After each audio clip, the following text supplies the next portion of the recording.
میں جب گھر آتا تو میری بیوی کے بازو پر زخم کے نشان ہوتے، لیکن اس کے ہاتھ میں ہزاروں روپے ہوتے جنہیں دیکھ کر میں خوش ہو جاتا، لیکن سمجھ نہ آتی کہ وہ پیسے کہاں سے لاتی ہے، کیونکہ میں تو گھر کو تالا لگا کر جاتا ہوں۔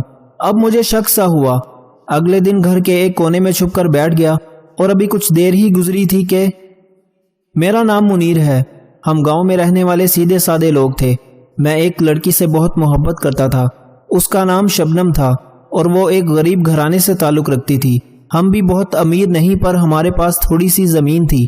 ہم 3 بھائی تھے اور میں سب سے چھوٹا تھا۔ میرے دونوں بھائیوں کی شادی کو 2 سے 4 سال گزر چکے تھے اور ان دونوں کے ہاں اولاد نہیں تھی۔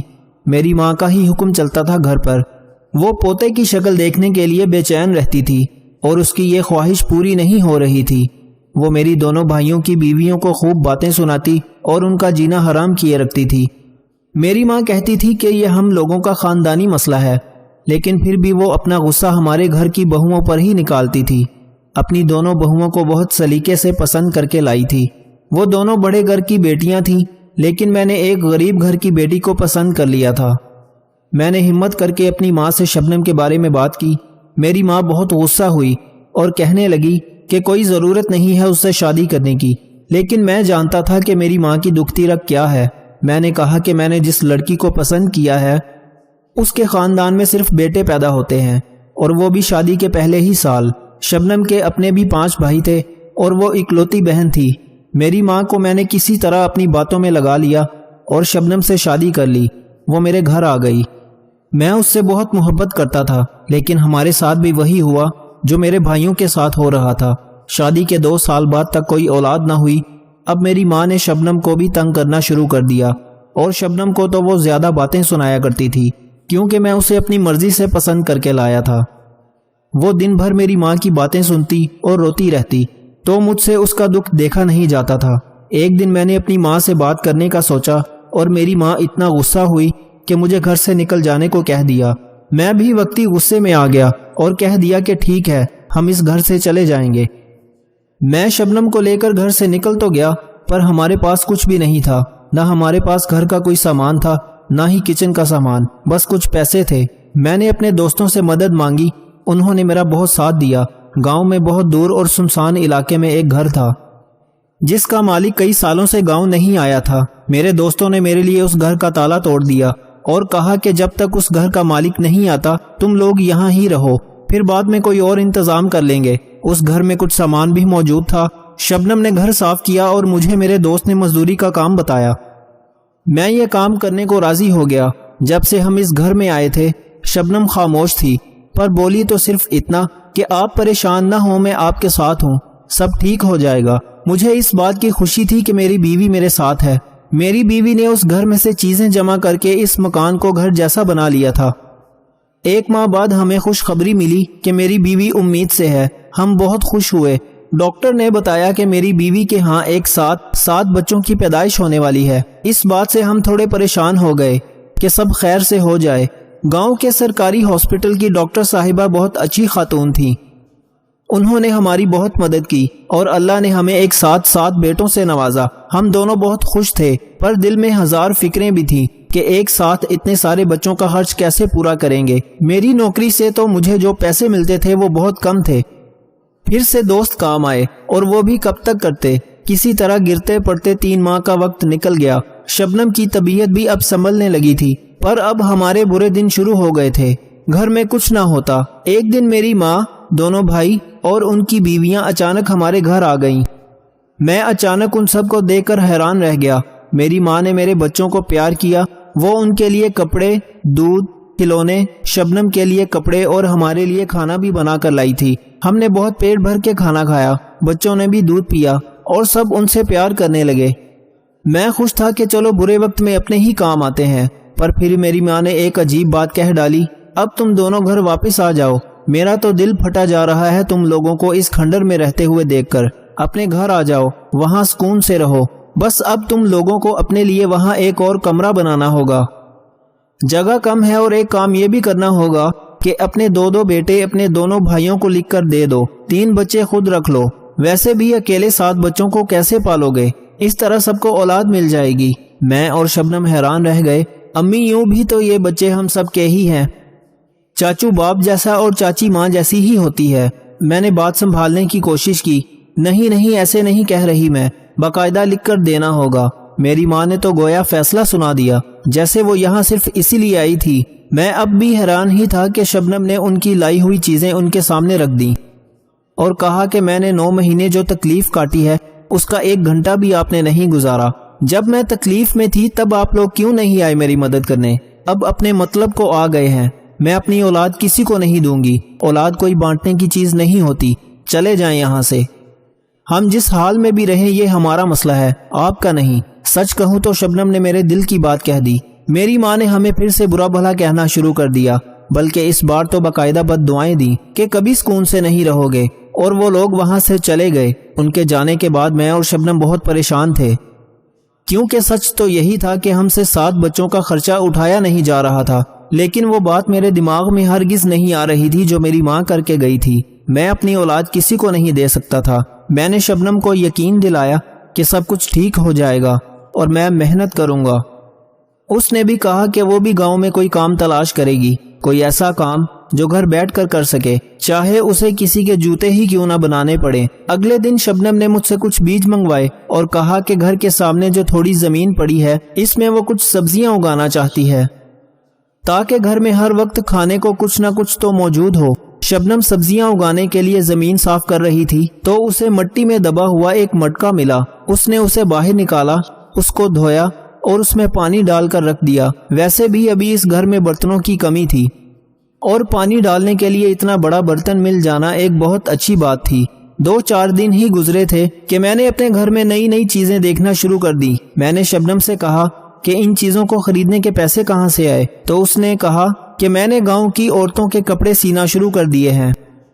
مجھے ایک عورت نے ہمدردی کے تحت ایک مشین بھی دی ہے۔ ایک دن شبنم بیٹھنے لگی تو اس کے منہ سے درد سے چلانے کی آواز نکل گئی۔ میں نے کہا کہ کیا بات ہے، تمہیں درد ہے؟ تو کہنے لگی کہ ہاں میری ٹانگ میں تھوڑا سا درد ہے، جبکہ میں نے دیکھا کہ اس کی ٹانگ پر ایک زخم لگا ہوا تھا۔ شبنم کے پاس ہمیشہ پیسے ہوتے تھے اور وہ پیسوں سے ہمارے بچوں کے لیے چیزیں خریدا کرتی تھی، لیکن ساتھ ہی یہ بھی دیکھ رہا تھا کہ وہ روز ہی بیمار ہوتی ہے، روز اس کے جسم پر کوئی نہ کوئی زخم لگا ہوتا جسے وہ مجھ سے چھپا رہی ہوتی تھی۔ ساتھ ہی میں یہ بھی جانتا تھا کہ ہم جس گھر میں رہتے تھے وہ گاؤں سے بہت دور تھا اور اس کے بارے میں مشہور تھا کہ یہاں کوئی نہیں رہتا، تو پھر اس گاؤں سے اتنی دور عورتیں اس سے کپڑے سلوانے کیسے آ سکتی تھیں؟ گھر میں نے تو کوئی مشین بھی نہیں دیکھی تھی، لیکن وہ مجھ سے جھوٹ کیوں بول رہی تھی؟ ایک دن میں کام سے گھر واپس آیا تو میں نے شبنم کو زمین پر پڑے دیکھا۔ اس کی حالت بہت بری تھی۔ میں نے اسے جگایا، اس کے منہ پر پانی کے چھینٹے مارے اور پوچھا کہ تمہیں کیا ہوا ہے؟ تو وہ کہنے لگی کہ میں سیڑھیوں سے گر گئی تھی۔ میں نے اسے اٹھا کر بستر پر لٹایا اور میرے دماغ میں ایک خیال بجلی کی طرح آیا۔ میں نے اسے کہا کہ شبنم، اس گھر میں تو سیڑھیاں نہیں ہیں۔ اس نے مجھے حیران ہو کر دیکھا اور یہ کہہ کر سو گئی کہ مجھے بہت نیند آ رہی ہے۔ مجھے شبنم پر شک ہو گیا تھا کہ غریبی سے تنگ آ کر کسی غلط کام میں تو نہیں پڑ گئی۔ ایک دن میں نے کہا کہ میں کام پر جا رہا ہوں، لیکن میں گھر میں ہی چھپ گیا۔ شبنم بے خبر تھی کہ میں گھر میں ہی چھپا ہوں۔ میں اس پر نظر رکھ رہا تھا۔ اس نے ہمارے بچوں کو کھانا کھلایا، ان کے کپڑے بدلے اور ان سب کو سلا کر وہ اپنے کام میں لگ گئی۔ پھر میں نے اسے ایک نہایت ہی عجیب حرکت کرتے ہوئے دیکھا۔ میں نے دیکھا کہ اس نے مٹکے کو اپنے سامنے رکھا اور اپنے لیے ایک ہاتھ میں چھری لیے اس مٹکے کے سامنے بیٹھ گئی۔ شبنم مٹکے کے سامنے بیٹھ کر سبزی کاٹ رہی تھی کہ سبزی کاٹتے ہوئے اچانک اس کی انگلی کٹ گئی۔ اسے بہت درد ہو رہا تھا۔ کام کرتے ہوئے اکثر عورتوں کے ساتھ ایسا ہوتا ہے، یہ کوئی بڑی بات نہیں تھی، لیکن اس کے بعد جو ہوا وہ دیکھ کر میں حیران رہ گیا۔ میں نے دیکھا کہ شبنم ایک چھوٹے ٹیبل کے اوپر چڑھی جس کو پانی کے گھڑے رکھنے کے لیے بنایا گیا تھا۔ اس نے وہاں سے چھلانگ مار دی۔ وہ زمین پر گری، اس کے پیر پر بھی چوٹ لگی اور کوہنیوں پر بھی۔ وہ درد سے کراہنے لگی اور کچھ دیر زمین پر ہی پڑی رہی، پھر بمشکل اٹھی اور جا کر مٹکے میں ہاتھ ڈالا تو اس کے ہاتھ میں کچھ نوٹ آ گئے۔ میں حیران اور پریشان رہ گیا، فوراً اس کے سامنے آ گیا۔ وہ مجھے دیکھ کر بری طرح سے ڈر گئی۔ میں بھی اسے دیکھ کر بہت حیران تھا۔ میں نے اسے کہا کہ میں سب دیکھ چکا ہوں، یہ تم نے ابھی جو بھی کیا ہے۔ اس نے فوراً جا کر گھر کے اندر بند کر دیا، گھر کے دروازے بند کر دیے اور مجھے چپ رہنے کا کہا۔ اس نے مجھے ایک طرف بٹھایا اور بتایا کہ مجھے یہ مٹکا باہر زمین میں ملا تھا۔ مجھے لگا یہ ایک عام مٹکا ہے، اس لیے میں نے اس میں پانی ڈال کر رکھ دیا، لیکن ایک دن میں اس مٹکے کے سامنے بیٹھی تھی اور میرے ہاتھ پر چھری لگی۔ میں نے دیکھا اس مٹکے میں سے کچھ نوٹ اڑ کر باہر گر گئے ہیں۔ میں حیران و پریشان رہ گئی۔ ابھی پھر میں نے اپنا ہاتھ دیوار پر مارا، اس مٹکے میں سے کچھ اور نوٹ باہر نکلے۔ میں نے اس کے سامنے خود پر جتنی زور سے تشدد کرتی اتنی ہی بار رقم باہر گر جاتی۔ ضرور کوئی جادوئی مٹکا ہے۔ کچھ دن سے میں خود کو مار رہی ہوں اور اس میں سے پیسے نکال رہی ہوں۔ اپنی بیوی کو دیکھ کر حیران تھا، وہ جھوٹ نہیں بول رہی تھی، کیونکہ میں دیکھ چکا تھا کہ یہ سب کیسے ہو رہا تھا۔ میں نے 2 پل اس مٹکے کی طرف دیکھا اور اپنے ایک ہاتھ سے دوسرے ہاتھ پر زور سے وار کیا۔ اس مٹکے میں سے کچھ نوٹ اڑ کر باہر گر گئے۔ میں ہنسنے لگا کہ یہ تو ہمارے ہاتھ خزانہ لگ گیا ہے۔ بیوی 1 ہفتے سے یہ سب کر رہی تھی، اس نے کافی پیسے جمع کر لیے تھے جو اس نے مجھے دکھائے۔ میری بیوی نے کہا کہ مجھے لگتا ہے کہ یہ مٹکا انہی لوگوں کا تھا جو اس گھر میں رہتے تھے۔ اگلے دن میں اس گھر میں رہنے والوں کے حوالے سے کوئی معلومات حاصل کرنے اسی دوست کے پاس گیا تو اس نے بتایا کہ اس گھر میں جو لوگ رہتے تھے وہ تقریباً 30-40 سال سے واپس نہیں آئے ہیں، نہ ہی ان کی کوئی اولاد اس گھر میں آئی ہے۔ کہا جاتا ہے کہ یہاں جو لوگ رہتے تھے وہ تھوڑے پاگل تھے، وہ اپنے ہی گھر میں مردہ حالت میں ملے تھے۔ میں نے اپنے دوست سے کہا کہ میں اس گھر میں تھوڑی مرمت کروانا چاہتا ہوں، تو اس نے کہا کہ ٹھیک ہے، تم ایسا کر سکتے ہو۔ اس گھر کے حوالے سے اگر کوئی پوچھنے آیا تو وہ گاؤں کا پٹواری ہی ہوگا، اس کو کچھ دے کر چپ کروا دیں گے۔ جو کام میری بیوی 1 ہفتے سے کر رہی تھی وہ میں نے بھی کرنا شروع کر دیا۔ ہم لوگوں نے اتنے پیسے جمع کر لیے کہ ہم نے اس گھر کے لیے کچھ سامان خریدا اور اپنے بچوں کے لیے کپڑے، دودھ اور ضرورت کی چیزیں بھی، لیکن ہم دونوں کی حالت بہت بری ہو گئی تھی۔ ہمارے جسم پر جگہ جگہ زخم لگے تھے۔ ہمیں کچھ دن آرام کرنے کی ضرورت تھی۔ مجھے خبر ملی کہ گاؤں میں کشتی ہو رہی ہے اور وہاں پر شہر کا بہت بڑا پہلوان آ رہا ہے، اور جو بھی اس پہلوان سے لڑے گا اس کو بہت بڑی رقم دی جائے گی۔ میں نے اپنی بیوی کو کہا کہ ہمیں یہاں جانا چاہیے، میں اس پہلوان سے لڑائی کروں گا اور یہ مٹکا دولت سے بڑھتا جائے گا۔ میں اسے جیت نہیں سکتا، لیکن اپنی ہمت کے مطابق مار ضرور کھا سکتا تھا، اور اس طرح مجھے بہت سارے پیسے مل سکتے تھے۔ ہم دنگل دیکھنے گئے اور میں نے اس پہلوان کو للکارا کہ میں تمہارے ساتھ لڑائی کروں گا۔ مجھے اس پہلوان نے بہت مارا۔ میری بیوی لوگوں میں بیٹھی تھی اور اس نے مٹکے کو ایک کالی بوری میں ڈال رکھا تھا۔ میری حالت اتنی بری ہو گئی تھی کہ مجھے اٹھا کر گھر تک لوگ چھوڑ کر گئے، پر میں خوش تھا کیونکہ وہ مٹکا پیسوں سے بھر چکا تھا۔ رات میری بہت بری گزری، میں رات بھر درد سے کراہتا رہا۔ ہم لوگوں نے ارادہ کر لیا کہ ہمارے پاس اتنے پیسے ہیں کہ ہمیں دوبارہ یہ کام کرنے کی ضرورت نہیں ہے۔ ہم اس مٹکے کو رکھ دیں گے اور پھر کبھی جب ہمیں ضرورت ہوگی تب ہم اسے استعمال کریں گے۔ اب کچھ دن ہم صرف آرام کریں گے اور اس طرح کی کوئی حرکت نہیں کریں گے۔ ہم نے گھر کو بھی کسی طرح ٹھیک کروا لیا تھا اور اب وہ گھر کی طرح لگنے لگا تھا۔ میں نے گاؤں کے پٹواری کو اتنے پیسے دیے تھے کہ اس نے وہ گھر میرے نام لکھ دیا تھا۔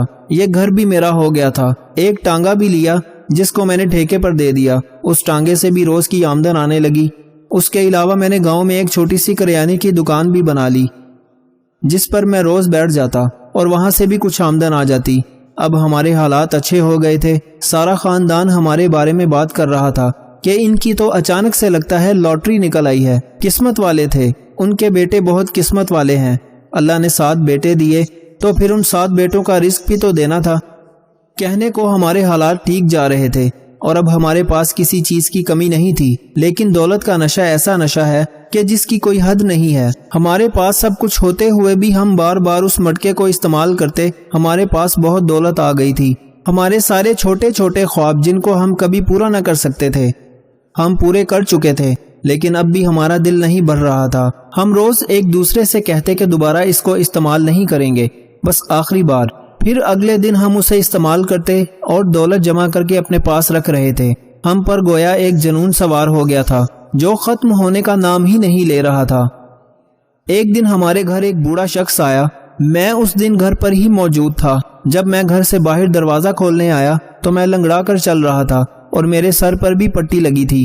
میں اس کو گھر کے اندر لے آیا۔ اس نے گھر کو دیکھنا شروع کر دیا کہ آپ نے اس گھر کو کافی صحیح کروایا ہے، پر آپ یہاں کس سے پوچھ کر رہ رہے ہیں؟ تو میں نے اسے ساری بات بتا دی اور کہا کہ یہ گھر ہم نے مجبوری میں استعمال کیا تھا، لیکن اب میں اس گھر کو اپنے نام لکھوا چکا ہوں۔ اگر آپ کو یہ گھر واپس چاہیے تو آپ کو میرے ساتھ ایک کیس لڑنا ہوگا، اور آپ جانتے ہیں کہ ہمارے ملک میں اس طرح کے کیس 20-40 سال تک چلتے ہی رہتے ہیں، آپ اس گھر کو بھول جائیں۔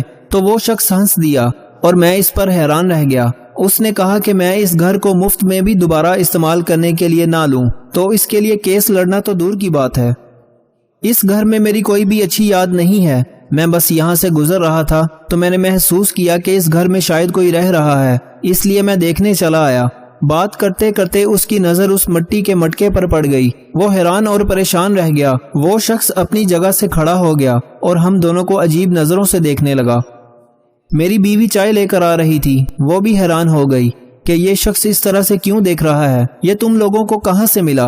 تم لوگ اس کو استعمال کر رہے ہو؟ کتنے دن سے اس کو استعمال کر رہے ہو؟ ہم نے انجان بننے کی کوشش کی اور کہا کہ آپ کیا بات کر رہے ہیں، یہ تو ایک عام مٹی کا مٹکا ہے جسے ہم پانی ڈالنے کے لیے استعمال کرتے ہیں۔ تو اس شخص نے کہا کہ یہ کوئی عام مٹکا نہیں بلکہ ایک جادوئی مٹکا ہے جو میرے سارے خاندان کو نگل گیا تھا۔ یہ سن کر ہم حیران رہ گئے۔ اس نے بتایا کہ میں اور میرا خاندان اسی گھر میں رہتا تھا، میرے 2 بیٹے تھے، ان کی بیویاں تھیں، میری بیوی تھی، میرے پوتے پوتی بھی تھے۔ یہ مٹکا ہمیں ہماری زمین میں دبا ہوا ملا تھا، پھر ہمیں معلوم ہوا کہ یہ ایک جادوئی مٹکا ہے جس کے سامنے خود کو تکلیف پہنچائی جائے تو یہ اس تکلیف کے مطابق آپ کو رقم دیتا ہے۔ ہم لوگ بھی بہت غریب تھے پر اس مٹکے کی مدد سے امیر ہو گئے۔ یہ گھر جو اتنا بڑا تم لوگ دیکھ رہے ہو، یہ گھر بڑا نہیں بلکہ مٹی کی ایک جھونپڑی کی صورت میں ہم نے یہاں بنایا تھا، لیکن پھر ہمارے پاس دولت آنے لگی اور ہم نے اسے ایک گھر کی شکل دے دی کہ باہر کی آس پاس کی ساری زمین بھی ہم نے خرید لی اور اس پر کاشتکاری کرنے لگے۔ سبھی اپنے آپ کو تکلیف پہنچا کر اس سے روز دولت نکالا کرتے تھے، لیکن پھر میرے بیٹوں میں اس مٹکے کو لے کر پھوٹ پڑ گئی۔ میرے گھر میں لڑائیاں کرنے لگا، بیماریوں نے ہمارے گھر کو دیکھ لیا، لیکن ان بیماریوں سے بچنے کے لیے پیسوں کی ضرورت تھی اور پیسے حاصل کرنے کے لیے خود کو تکلیف دینی پڑتی تھی۔ ہم سب لوگ بہت بیمار اور زخمی رہنے لگے۔ ہماری حالت ایسی ہو گئی کہ جیسے ہم انسان نہیں ہیں بلکہ چلتی پھرتی لاشیں ہیں، جسم پر زخم جو پہلے ٹھیک نہ ہوتے اور پھر ہم دوبارہ اور زخم بنا لیتے۔ اس کے پیچھے میرے دونوں بیٹوں نے آپس میں لڑائی کی اور ایک دوسرے کو جان سے مار ڈالا۔ میری بہویں بیوہ ہو گئیں، ان کے بچے یتیم ہو گئے۔ میری بیوی اپنے 2 بچوں کی موت دیکھ کر پاگل سی ہو گئی۔ میری بہویں اپنے اپنے بچے لے کر اپنے گھروں کو واپس لوٹ گئیں اور میں اپنی بیوی کو لے کر اس گھر کو چھوڑ کر یہاں سے چلا گیا۔ میں نے اس مٹکے کو اسی جگہ مٹی میں دبا دیا جہاں سے یہ ملا تھا۔ اس بات کو بھی 15-20 سال ہو گئے ہیں۔ میری بیوی اب اس دنیا میں نہیں ہے، میں اپنی ایک بیٹی کے گھر رہتا ہوں۔ یہ مٹکا آپ کو دولت تو دیتا ہے، لیکن آپ کو اس دولت کو حاصل کرنے کے لیے ایک بہت بڑی قیمت چکانا پڑتی ہے۔ یہ ایک مالک کی تلاش میں ہوتا ہے اور اس مالک کو دولت کے لیے اتنا پاگل بنا دیتا ہے کہ وہ خود ہی اپنی جان لے لیتا ہے اور پھر یہ کسی اور مالک کی تلاش میں نکل جاتا ہے اور یہ کسی نہ کسی طرح مل ہی جاتا ہے، جیسے پہلے ہمیں ملا تھا اور اب تم لوگوں کو مل گیا۔ اس شخص نے ہمارے بیٹوں کی طرف دیکھا تو اس نے کہا کہ تم لوگ کیوں اپنی زندگی برباد کرتے ہو؟ تم لوگوں کو اللہ نے اتنے پیارے بچے دیے ہیں، ابھی تم لوگ جوان ہو، اس مٹکے کو واپس زمین میں دبا دو، اس کو توڑا نہیں جا سکتا۔ تم لوگوں نے شاید اس کو توڑنے کی کوشش بھی نہ کی ہوگی کہ تم تو ایسا سوچ بھی نہیں سکتے، لیکن میں نے اسے توڑنے کی بہت کوشش کی تھی پر میں اس کو توڑ نہیں سکا تھا۔ اس کا یہی حل ہے کہ اس کو دبا دیا جائے۔ ہم نے ایک دوسرے کی طرف دیکھا اور سوچا کہ واقعی ہم خود کے ساتھ کیا کر رہے تھے۔ اگر کل کو ہمیں کچھ ہو جاتا تو ہمارے ان بچوں کا کیا ہوتا؟ ہم لوگوں کی حالت بالکل مریضوں جیسی ہو گئی تھی جو بمشکل اپنے قدموں پر چل رہے تھے۔ تم لوگ اس گھر میں رہو، مجھے یہ گھر نہیں چاہیے کیونکہ میرے پاس تو ویسے بھی سب کچھ ہے۔ تم اس گھر میں ہی رہو۔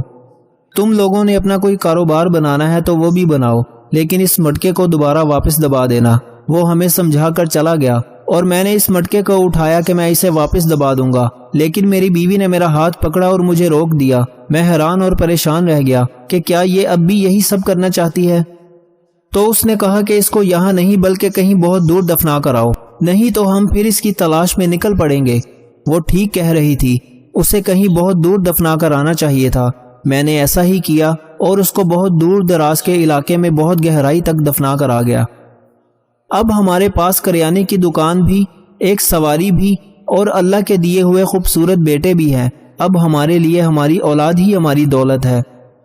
سر کے بال اگر سامنے سے سفید ہونا شروع ہوں تو یہ برکت اور خوش نصیبی کی علامت ہے۔ محبت میں تو پابندیاں نہیں لگائی جاتی بلکہ آزادی دی جاتی ہے۔ اور پھر جو شخص آزادی کے بعد بھی صرف تمہارا رہے، محبت اسے کہتے ہیں۔ سمندر بہت بڑا ہے، لیکن ہم اتنا ہی پانی لے سکتے ہیں جتنا ہمارے ہاتھ میں آتا ہے۔ اسی طرح اللہ پاک کی رحمتیں لامحدود ہیں، لیکن ہم اتنا ہی پاتے ہیں جتنا ہمارا ایمان اور یقین ہوتا ہے۔ چھوٹی چھوٹی باتیں بڑے بڑے رشتوں میں ایسے بدگمانی کے سوراخ کر دیتی ہیں کہ انسان ساری عمر ان سوراخوں میں وضاحتوں کی اینٹیں لگا کر بھی اپنے خوبصورت رشتے کو نہیں بچا سکتا۔ آپ جتنا ڈریں گے لوگ آپ کو مزید ڈرائیں گے، جب ڈرنا چھوڑیں گے تو لوگ آپ سے ڈرنے لگیں گے۔ غلط بات پر خاموش رہنا چھوڑ دیں، آپ سے کوئی غلط بات کرنے کی ہمت نہیں کر سکے گا۔ ہم سب اپنی زندگی کے کسی نہ کسی مرحلے پر زمانہ جاہلیت سے ضرور گزرتے ہیں، بعض گزر جاتے ہیں، بعض ساری زندگی اسی زمانے میں گزار دیتے ہیں۔ زندگی میں ہم جو چاہتے ہیں وہ ہمیں آسانی سے نہیں ملتا، لیکن زندگی کا سچ یہ ہے کہ ہم بھی وہی چاہتے ہیں جو آسان نہیں ہوتا۔ کتابوں کے علاوہ جو چیز سبق دیتی ہے وہ زندگی ہے۔ زندگی میں کبھی بھی ہار مت مانو، کیونکہ کھیل ایک ہی پل میں بدل سکتا ہے اور آپ جیت سکتے ہیں۔ غلطی اسی سے ہوتی ہے جو انسان محنت کرتا ہے، نکموں کی زندگی تو دوسروں کی غلطیاں نکالنے میں ہی گزر جاتی ہے۔ کوشش کرو کہ سب کچھ ٹوٹ جائے، پر وہ مان نہ ٹوٹے جو کسی بہت اپنے نے خود سے زیادہ آپ پر کیا ہو۔